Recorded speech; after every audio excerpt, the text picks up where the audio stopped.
Hello, everyone, and welcome to the episode 33 of the Office Hours podcast. In today's episode, Mo and I had a chance to talk about salary negotiations, how to answer the dreaded question of what salary do you expect to have for this position from your recruiter, how to gauge your competency within the company to switch levels and get promoted internally, how the fact that most people only get a significant raises to their salary by switching companies and what to do about that. When is the right time to quit, and what is a worthwhile change in jobs to quit for? And if you're interested in any of these topics, we hope you stay with us and enjoy what follows. Thank you. Hello, everyone, and welcome to the episode 33 of the Office Hours podcast. We have Mo back with us, and he told me that he has a couple of interesting questions for us today. So let's hear what they are. Take it away, Mo. Thank you, Vasili. How you doing? First, I want to know how you doing. I'm doing well. I'm doing well. Uh, you know, can't complain. We have some friends coming over. It's gonna be a busy end of the week. We're cat Mhm. sitting, and the cat is being an absolutely a furry terrorist. So that's a lot of fun on top of that. So, exciting times, exciting times. How about you? I'm doing well. I'm doing well, actually. I'm just happy for. I've had a really good week so far, to be honest, and I'm looking forward to the rest of it. And also, like I said, it's the season, it's the season where many people do the salary negotiations. Oh yeah, So you make more you make more money. So I like the sound of money. So yeah, I'm really I'm excited. I I'm like excited money. about it. Yeah. No, I think we just had our yearly bonus and adjustment. So I don't think there's much negotiation. They just tell us what our new salary is gonna be. So they did their little inflation Mhm, increase. Thank God for mhm. that. So yeah. Yeah. Do you like it? I mean, I'm not gonna say no to it. Uh, so I'll leave it at that. Fair enough. Fair enough. Because this is what I actually wanted to one of the things I wanted to talk to you about today. So earlier in the week, um, it's the season, like I said, like everyone is doing like the negotiations. And I got a question, it was about how do you actually handle salary negotiations? But there are different ways to look at it.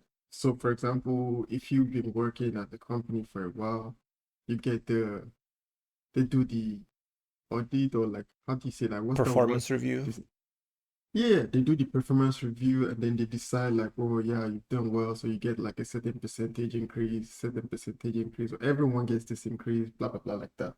But there's also like some kind of negotiations where you're like about to join a company and you get an offer and you want to negotiate your offer.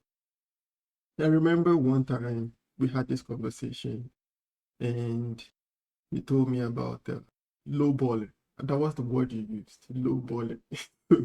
But It's a technical when term. yeah, yeah. So but when I got this question, I think that was the first thing that came to my mind. And while I was answering that question, I felt a bit unprepared to answer, but I think I used most of my experiences to answer the question. Because like the question really was, how do you negotiate the salary in an offer? Let's say you go to an interview, you have your own salary that you're expecting, but they don't always like it's negotiating. So like they don't always give you what you ask for. Yeah, of course. Sometimes, most times they do the low balling, like you say, and then they give you like a certain percent of something like this. But how do you negotiate distance? Like, Yeah, yeah. is it a take it or leave it situation always? And how do you justify your own amount? Like, say for example, you indeed think you deserve this amount, and you want to really like stand your ground without having to throw the offer away. Yeah. You want to work for the company, but you want to actually show that you deserve this amount. Yes. A very, very good question. A lot of kind of variables go into it. A lot of them are valid. I guess if we preface with, like, in a perfect world, from the employer's perspective, they want to get all of your talent and pay you $0. And from your perspective, you want to get paid infinity dollars and do zero work, right? But unfortunately, it's not going to work out for either party. So we kind of have to balance it out and come to some conclusion somewhere in the middle, right? They want to get most out of you for the least amount of money because that's just in business sense, right? If why would you overpay for something if the other party is willing to give it up for less, right? If as long as everybody's happy at the end of this exchange, the goal has been achieved.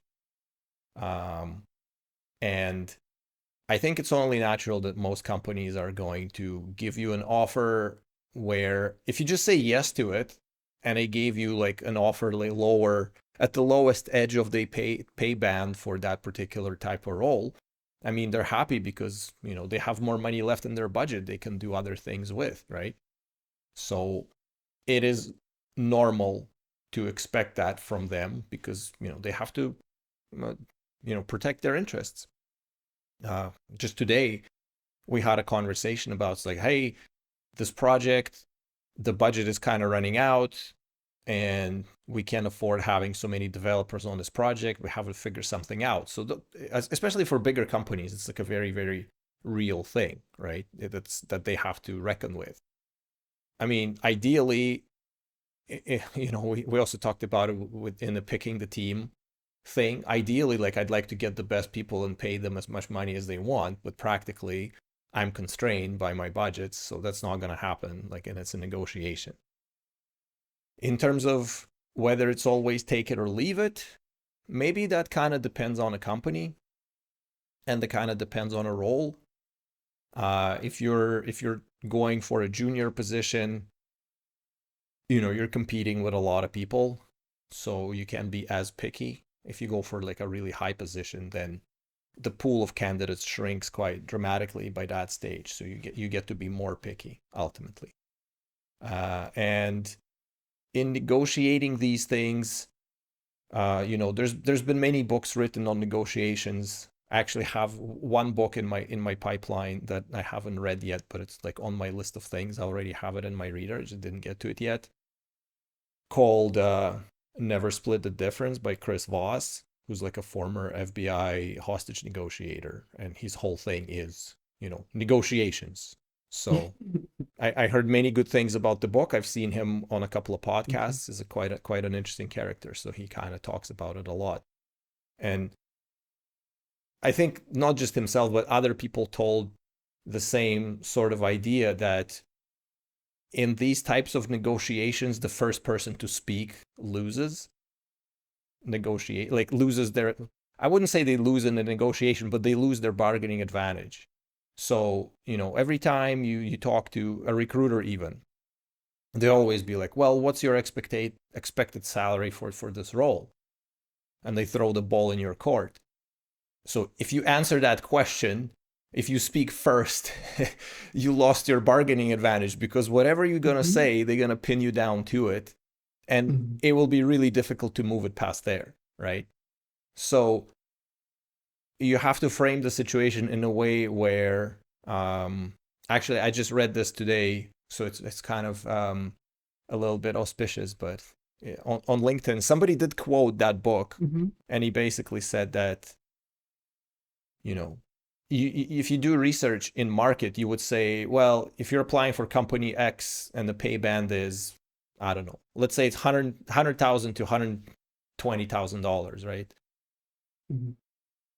But similar companies in the market, they have a pay band of like 120 to 140. You could say, you know what, like companies X, Y, and Z for this role offer the band of 130 to 150, and just shut up and see. And if the recruiter says, okay, we can work with that, well, now they lost their bargaining advantage and you get to pin them down to what they offer to you, right?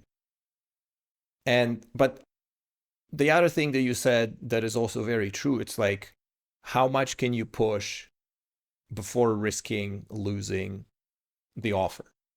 And in this case, your circumstances play a big role, and actually in math, there's a whole class of problems called the secretary problem. And it's kind of like on this. One of those things is, like, let's say you're driving around the block. Well, the original problem is about hiring a secretary. Like, you have a pool of candidates and you need to pick one. But if you reject the person, you reject them forever. You don't get to go back and offer them the offer again. And it's like how to optimize so you get the best possible candidate with fewest attempts. And it like spans to these other things. Like if you're searching for parking, how far down the park, like how many times would you drive around the block looking for a spot to park your car before you abandon the whole idea? And so it's like a whole class of mathematical problems. And this is kind of similar. It's like, how much can you push in negotiation before they say, you know what, this is not worth it, we're gonna withdraw? And sorry, no, that wasn't the point I was trying to make. The point I was trying to make is, like, if you have 10 offers lined up, you have the luxury of rejecting like 3 or 4 of them if they don't immediately satisfy your needs. But by the time you get to the last couple, you're not going to be as picky because your space is exhausted. So, and you want to optimize, right? You want to get the best deal possible, without risking not getting a deal at all. So I've been in situations where I had one offer on a table, and in that case, it is effectively take it or leave it because I don't have any other alternatives. And at the time, I guess as a bit of a backstory, I was doing consulting, and then I finished the contract from my end. Like I said, you guys, I want to take a little bit of break. I want to go back home. I want to see my family, blah, blah, blah. So I'm not going to be available. And, I finished my tasks and I left, and I was gone for like 3 months, just sort of going back, seeing everybody and having a great time. And then I came back and it's like, well, now I need to still pay the bills. So I need to start looking for things. And, at the end I had like one offer, and it's like, well, you know what? I could probably push it a little bit longer, but it's kind of starting to get a little dangerous in terms of like operating expenses and runway and all that good stuff. And I took the offer. So those situations happens too. And all of these things play into your decision, but ultimately it is negotiation. In terms of justifying it, arguably value is subjective, ultimately. Like, who's to say that hour of my time costs as much, an hour of your time costs different amount? It's basically what you agree to. If somebody agrees to pay you that much for an hour of your time, then an hour of your time is worth that much, right? So, Yeah, I guess. well, I guess. that's kind of like the philosophical part of it, but then there comes the practical part. You still need to convince them that it does cost that much, that you are worth it. And in that case, we talked about it pre-podcast days when we were talking about salary negotiations. And I think that I said something along the lines of, what value can you provide to the company that's about to hire you? Because ultimately you need to provide value for them. If you don't provide value for them, then you're useless. So Yeah. Actually, I totally agree with you. And of course, because we talked about this before and we had a very extensive conversation about this. But yeah, the way I answered the question, yeah, was that about value. I think I've come to a point where I understand the business to this level now that I know that your value is mostly calculated by there are factors to calculate your actual value. So if you want, you can be really good at something and like really good, like you've read all the books and then you're really good. But at the end of the day, in business, when it comes to salary, your value will be calculated most of the times by your education and your experience. So if you have like 5 years of experience or 10 years of experience, and you have a certain level of education to prove that you studied for what you're about to do. I think these are big factors to calculate your salary. Because I've seen certain scenarios where like some people work at certain jobs and for, for a while, and then they complain like, oh, like there is no increase in salary, like nobody's paying them more. But are you actually increasing your own value? Because if you have the same level of education you had like 12 years ago, 20 years ago, and you do the same job that you're doing, same job every day, you have not exactly increased the factors, all the factors that are used to calculate your work in that Precisely. position. Yeah. So this is what one thing, and I also felt like when you are negotiating your salary in the beginning. So for example, when you mentioned like when the interview Recruiter. the first recruiter, when the recruiter calls you and asks you for what's your expected salary, I think that moment is very critical because um like I've seen certain people, like I've been on certain panels where like some people will actually say something like really low because they feel it gets them through the door. Like you you cannot afford to sell yourself short because you are trying to do the company a favor because this also comes down to like preparing for the interview really because the negotiations in my opinion feels is different depending on each company. So for example, if you're doing a negotiation with a startup company, a mid-sized company or a fairly large company, I feel like it's quite different. You can't approach it the same way because there was a time when I actually worked at a startup company.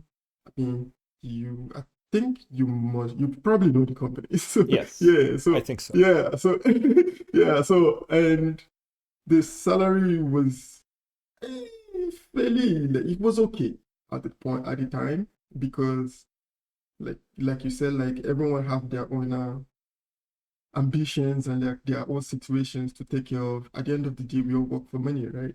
Yeah. So if when in a startup company, the budget is fixed most time. Like they can barely afford to hire someone. So Unless when you they do manage to hit them right at the point where they just got their venture funding and they're like, oh, we have so much cash, we can literally do anything. exactly. So like the budget is almost fixed at that point. So like there's no really room to wiggle. So at that point, well, you either take it or you walk away if it's not convenient. But Yeah. in a mid-sized company where they have a little bit more room, I feel like there is also this thing called like the band scale, where I have also learned that they do this band scale to keep the the level of each of the employees, like they Yeah. use it to like manage. So like a senior in software development, Yeah. the senior dev has a certain band scale. So imagine you walk into the interview and you are interviewing for a junior role or a mid-side mid-level developer role, and you are asking for the salary of a senior dev. Of course, you might actually know enough to you might be able to do what the senior dev is doing, but But you they're are not not hiring a senior dev. you're not hiring a senior dev. So this is Yeah. the problem.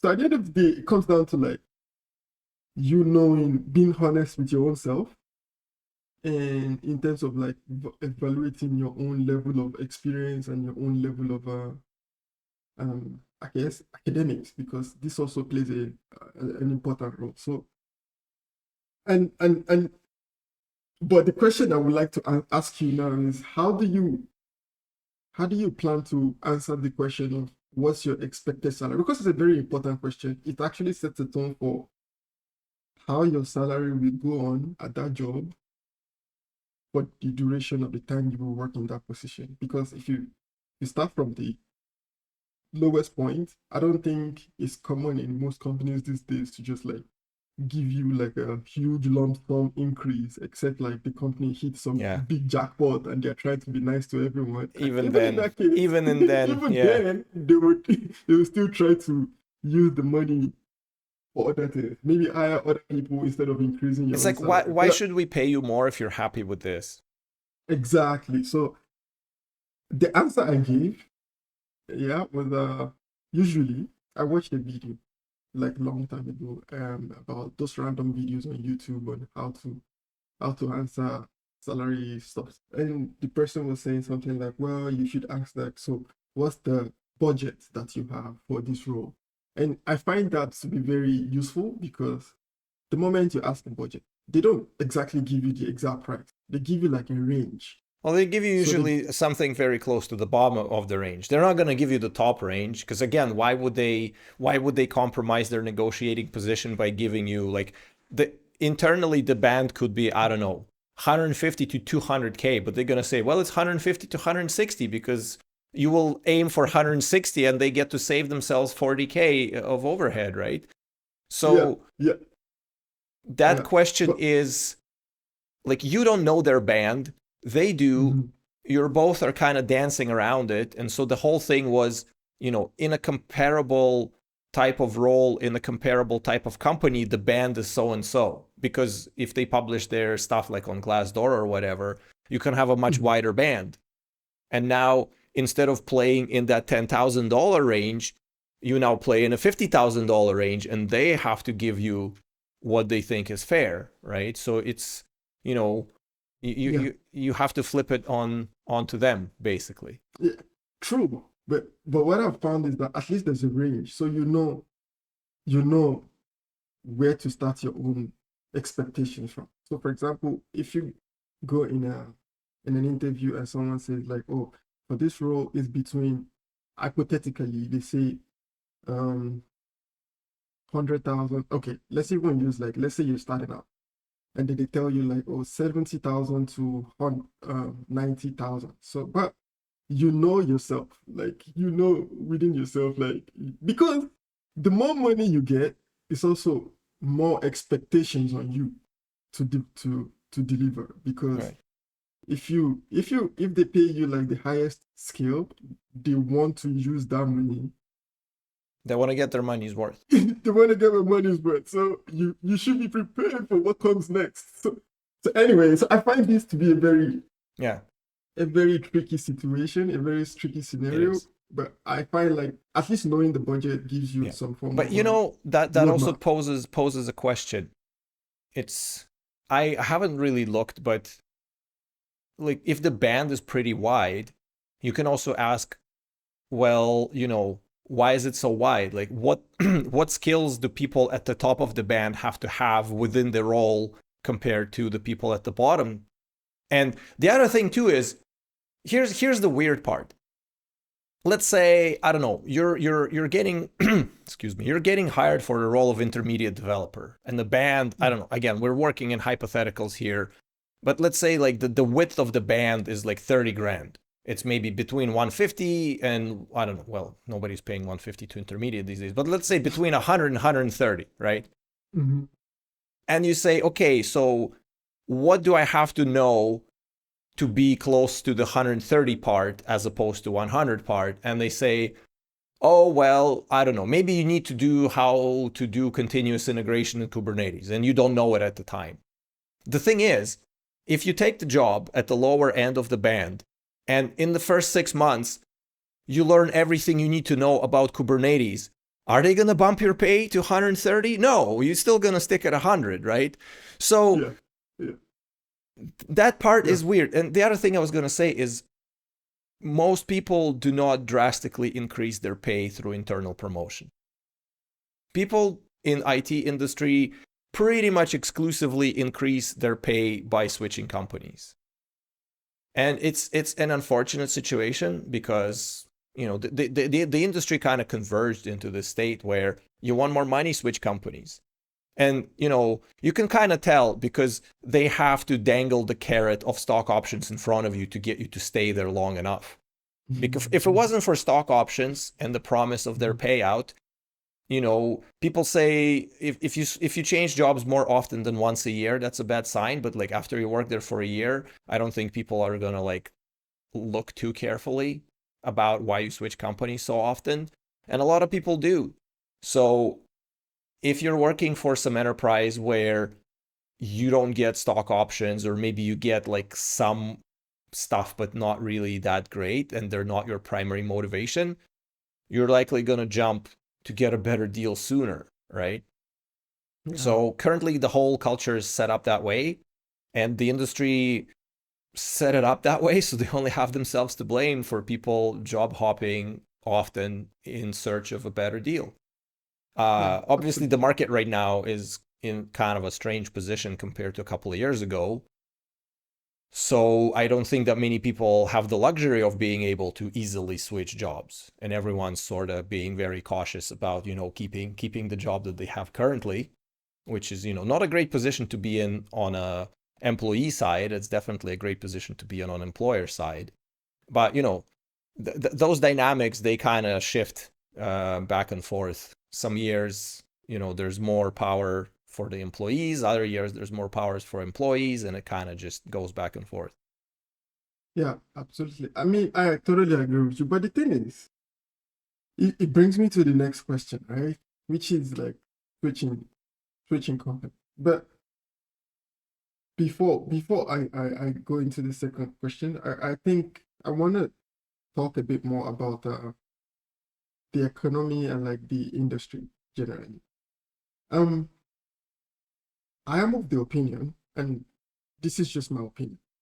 I'm of the opinion that every day there is always new positions available for um in the industry, in software development generally, because this is the industry I know of. Not maybe not in engineering, maybe not in like academics or any other industry, but in software development, I feel that there's always, and the reason for this is because technology is advancing every day.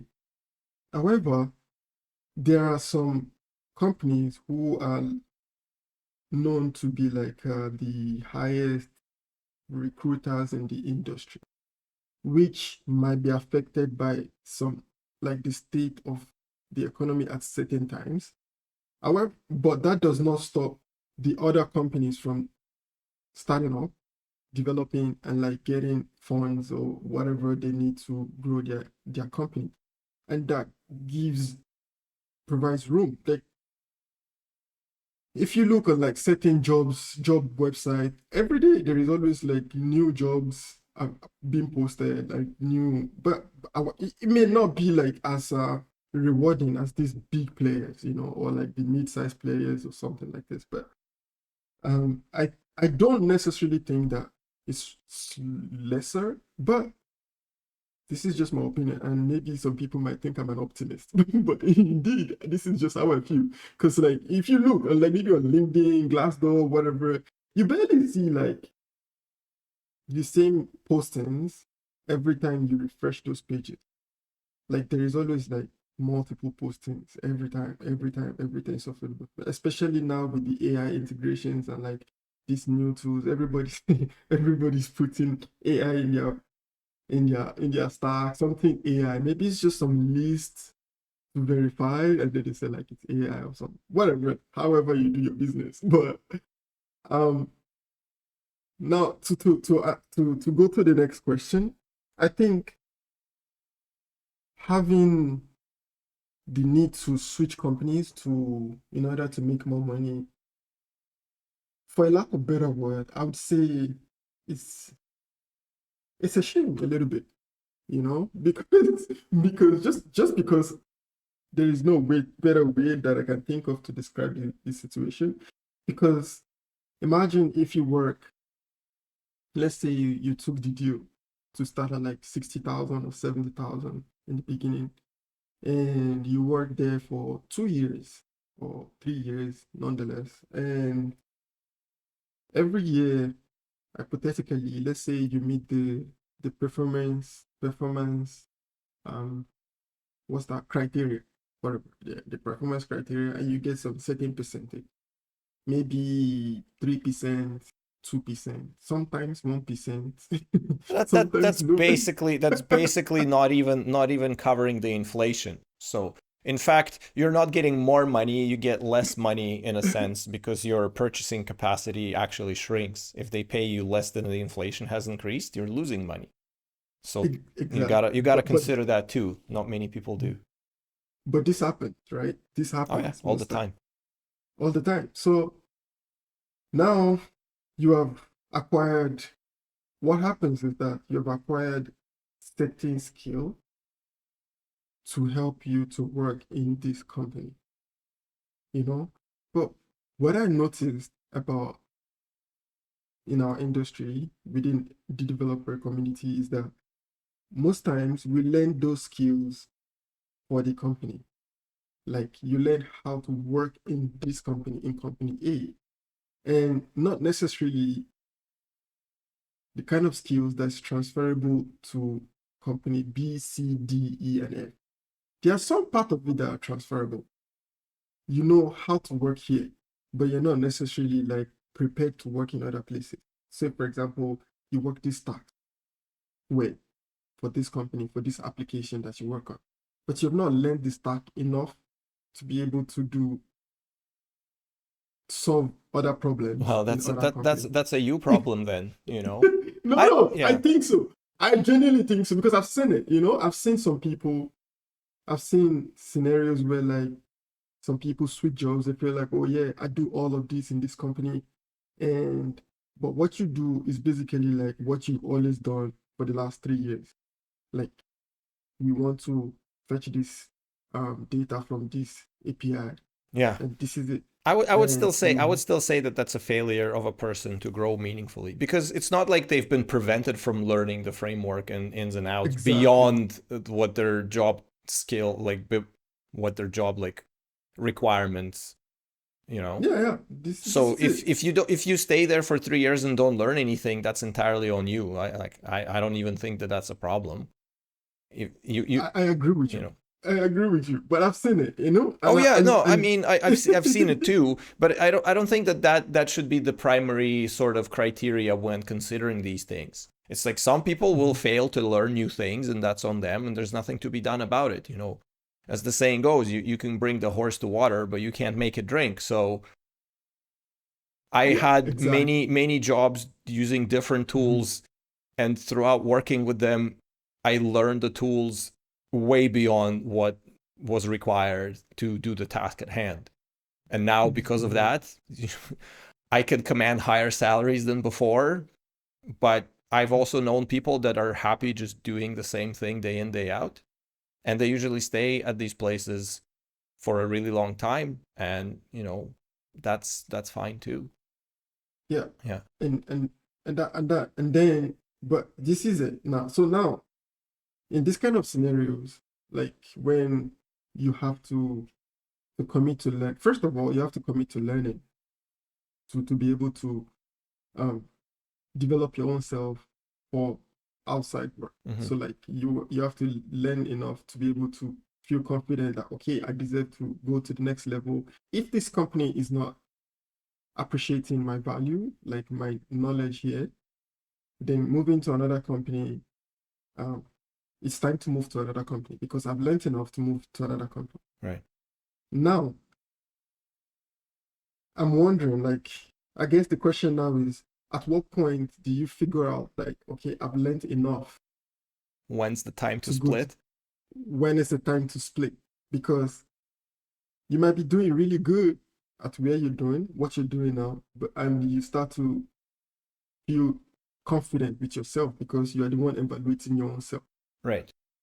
And now you want to move to another company, but you also want to move comfortably with the mind that you can actually face the new challenge that is coming. Even if you're doing the same tool, some people they switch jobs, they switch from Ruby to Java, Java to C Sharp. Okay, it's a new learning environment. Like you probably might need to do some learning and get used to stuff. But in the case where like you're moving from like a Java to Java or like a framework, the same framework to same framework, at what point how do you evaluate yourself? to know Right. it's time to move? Well, okay. I think that's a more global kind of question in terms of when to move, because there could be multiple reasons why you would want to move.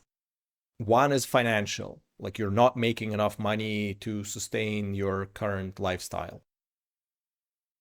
So fair enough, valid. I mean, okay, granted, some people might desire a very exuberant lifestyle that is not necessary, but they want it, and so there's nothing wrong with wanting it. But if you actually cannot sustain yourself, period, in terms of like basic necessities, then obviously it's time to switch jobs, right? Or get another job or something. There could be a situation where you just find it unpleasant to remain. Like the atmosphere in the team is very toxic, or you're having some conflicts, or you're doing something menial that you don't enjoy, and it's just like burning out of that. Like, wanting more money is only one thing, because again, at a certain point, maybe, and it's an interesting trap in a sense. I remember being in that trap myself, where it's like sure, they don't pay me as much as I could be making elsewhere, but I have all of these perks, quote unquote perks, and I say quote unquote because it's like, well, I don't have to be in the office at 8 a.m. every day. I can come in later and leave later, and they're fine with that. That's a perk technically, because some companies, they're like very strict about butts and seats at a certain hour, right? And if it doesn't work with your sleep schedule, you kind of, it makes it much worse, right? And like perks of that nature, which arguably they you have to kind of be able to convert it all into some kind of financial equivalent. And if the other job gives you much more, you can probably compensate for all of your perks with that extra money that you're going to be making, right? So there's that thinking. There could be also thinking that's like, hey, I really like the people I'm working with. I really enjoy the work I do. It allows me for opportunity to learn things that I want to learn that I haven't exhausted yet. And so you might be willing, this is kind of going back to the like maybe taking like a lower salary than you otherwise would have, because it affords you some opportunities, like learning things, learning skills, or learning from a specific person, or something of that nature, right? But I think a lot of these things eventually kind of run their course. If you feel like you're stagnating, like you're not growing enough. The other thing I wanted to talk about during like the first half of this is that any sufficiently mature enterprise should have some kind of competency matrix where they have a very kind of formalized set of criteria, which is not like super fine, but like broad enough that for all the different aspects of your role, you know what the expectations are for that role, and you also know what the expectations for the next level in that role are, and maybe you can still have path inside the company to be promoted internally. So the other thing too is like, okay, let's say I can stay at a company and work for a promotion, and it'll probably take me, I don't know, 6 months to a year to get a promotion, right? And the promotion will, huh? Is that being optimistic? 6 months to a year? Well, I guess, that depends. It's like, if I'm at a level and I know what gap I need to cover to be on the next level, how long is it going to take me to learn all of those skills? Like if it's like 5 years, then, well, clearly you're too junior to be even thinking about company hopping in search for more money, right? Because if you barely know anything here, you're not going to make that much more money switching.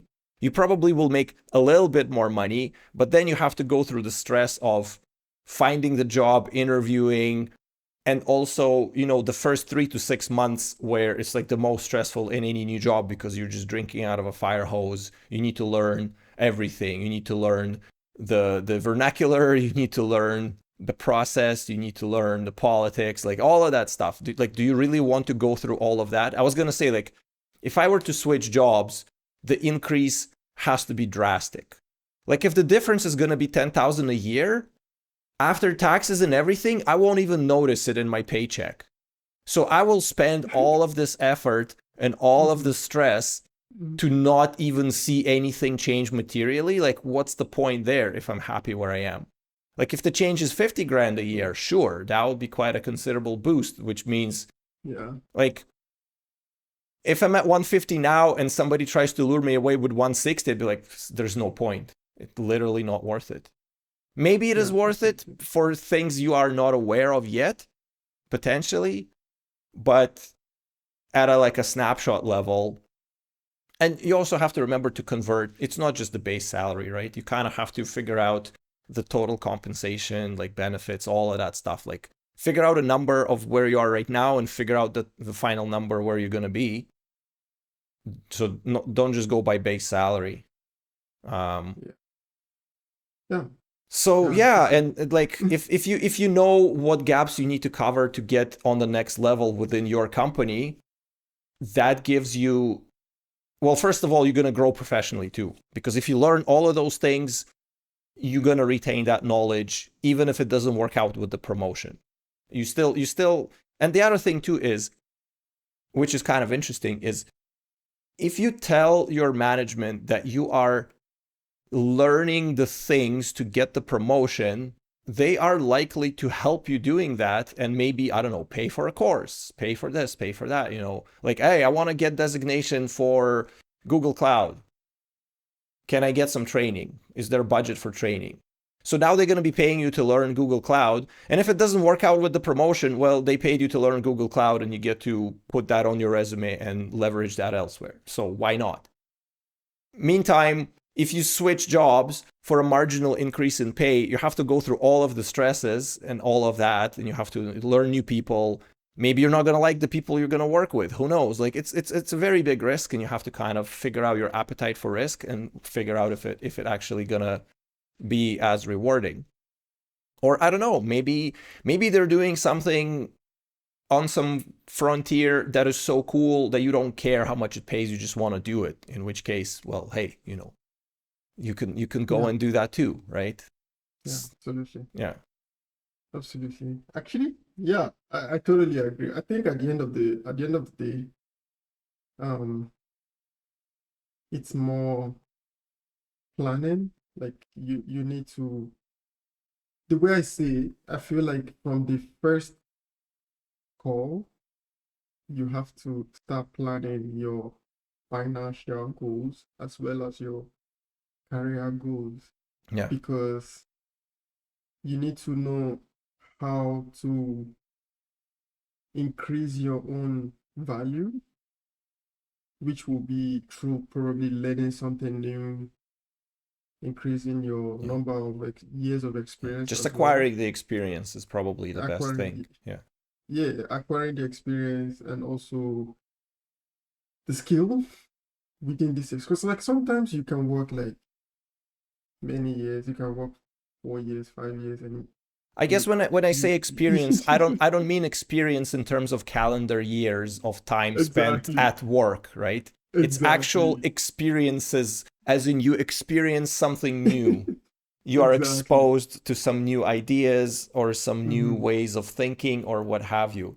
So actually, the thing that I kind of sort of want to come back to before we move on is that I was in the trap of complacency where what was currently happening was good enough, and I was afraid to make the switch because, again, it is coupled with all of the stresses, and it may be worth it less as you start kind of hitting, I don't know, depends also on your what's the word, ambition. But like if you're hitting upper middle class, drastic shifts at that level might not work out too well, like unless you're like jumping like really, really high up. But in the beginning of your career, you kind of tend to hold on to that job because of the uncertainty of, like I think a lot of juniors kind of feel to themselves like, man, I feel very happy that I managed to snag this job, so I better not do anything that will compromise it. And they kind of like hold on to it to their dear life. But throughout the years of me switching companies and switching jobs, pretty much every time it worked out for the better. Like I never regretted switching companies, at least not in the first 6 months. Well, I guess that's the takeaway from today. I'm not saying, I mean, not exactly switch companies. I'm not saying that you should just try to switch companies as often as possible. No, but if you feel like it's too risky and it's not gonna be worth it, at some level, it's still probably gonna be worth it because you're gonna be exposed to more things, and with broader perspective, you can make more informed decisions in the future. Because the one thing you don't want to be is you don't want to be like low information, where you have your skills but you're like sticking to some very tiny domain. Like the more things you expose to, the more we talked about this a couple of podcasts ago, like the more experience you have, the more experience you can draw from, the better your decision making is going to be, and the more insight you're going to have at random periods of time, right? So if you can learn new things, they'll definitely help you. Exactly. And if you get paid a little bit more in the process, well, that's only better. Fantastic. Yeah, fantastic. Honestly, I think this is a very good place to pause for today, because this is really good. I think at the end of the day, you have to find a way to increase your own value to deserve the how do you say that? To deserve the amount that you're demanded. What's that slogan? Was it L'Oreal? Because you're worth it? Yeah, that's it. Yeah, exactly. So exactly. So you have to find a way to, I think many companies also like offer like trainings, formations, stuff like this, but it's really good. It's good to talk about stuff like this, to have good insight and like hear other people's opinion. I'm really curious, like what people would think about this topic. About how they intend to increase their own value, and what do you even think about it? Because I think sometimes there is sentimental value. Let's say you stay in a company for more than 1 year, 2 years. You might grow fond of the company. You have built a relationship here, and you really believe in yourself that you can grow here. But in most cases, even promotion don't necessarily mean making more money. It's just a title at the end of the day, because in most teams, like in a lot of teams these days, the responsibility of like the structure is more flat, right?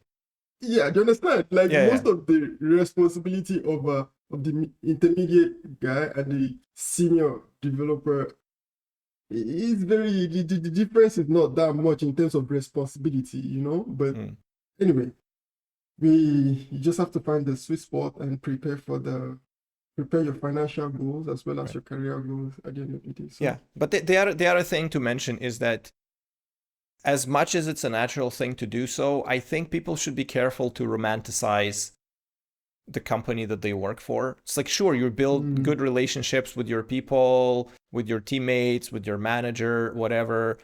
And then one day the entire department gets laid off without any warning. It's just...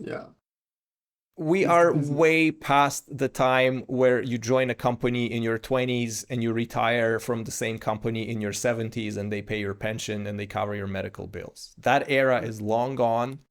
And everyone here is a Ronin without a master, going from, one feudal lord to another feudal lord offering their sword.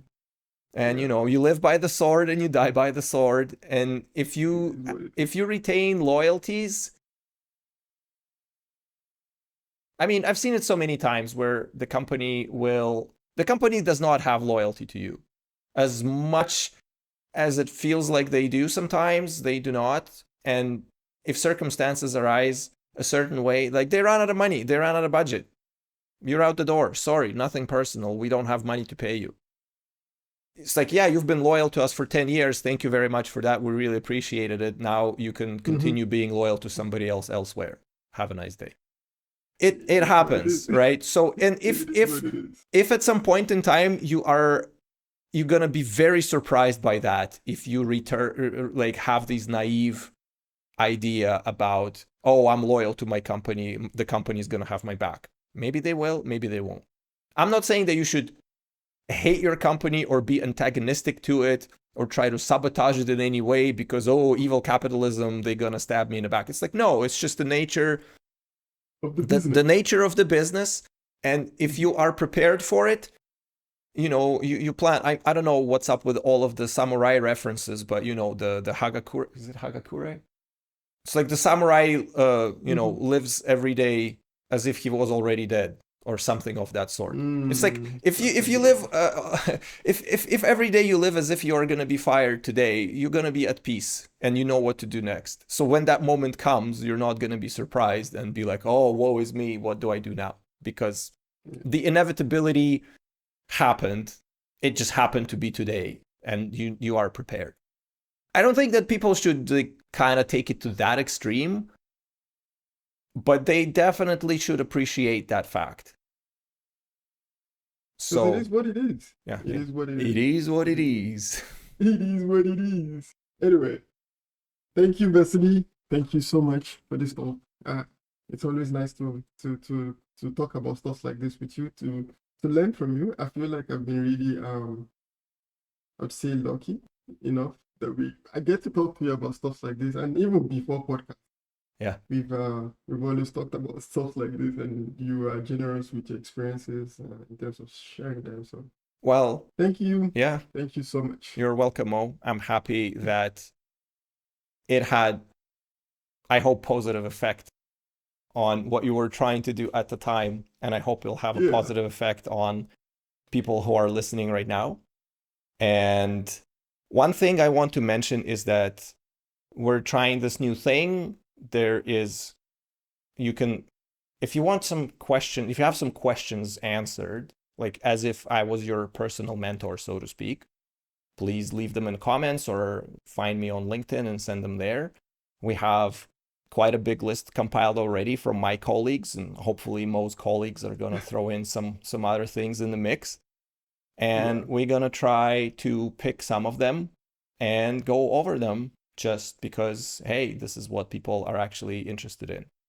So if you are still with us, thank you very much for your time. I hope we enjoyed this episode, and we'll see you in the next one. Thank you and have a great day.